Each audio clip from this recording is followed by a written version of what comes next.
হাই friends, সমূহ অসমবাসী ৰাইজক আমাৰ অসমীয়া জনক চেনেললৈ স্বাগতম জনাইছোঁ। আজি মোৰ ভিডিঅ'টো বনোৱাৰ এটাই উদ্দেশ্য যে ডিজিটেল সহায় চেনেলটোৱে ডিম্পু দাক কপি কৰা বুলি কৈছে।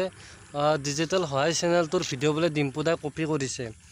আচলতে ডিজিটেল সহায় চেনেলটোৰ এজন গাধ, মই কৈছোঁ গাধ বুলি।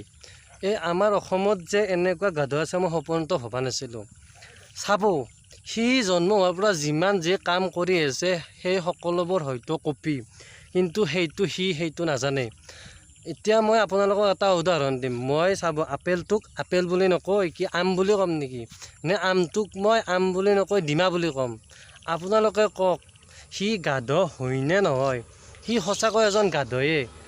গতিকে মই কওঁ যে ডিজিটেল সহায় চেনেলৰ ভৱিষ্যতে যাতে এনেকুৱা আৰু ভুল নকৰে, কাকো যাতে এটেক নকৰে। সি ডিম্পু দাক তেনেকৈ কৈ বহুত বেয়া কাম কৰিছে। আমি সকলোৱে তেওঁক ধিক্কাৰ দিছোঁ। আমি তেওঁক কৈছোঁ যে ডিজিটেল সহায় চেনেলটোক কৈছোঁ যে তুমি এনেকুৱা ভিডিঅ' আৰু নবনাবা, কাৰণ ডিম্পু দাৰ ছাপৰ্টাৰ বহুত আছে। আমি ডিম্পু দাৰ হৈ আছোঁ, কাৰণ ডিম্পু দাৰ ভিডিঅ' কপি মানে আচলতে তুমিহে ডিম্পু দাৰ ভিডিঅ' কপি কৰিছা চাগে। তো ফ্ৰেণ্ডছ, আপোনালোকৰ মতামত আপোনালোকৰ কমেণ্টত জনাব। আজিলৈ আহিছোঁ, বাই।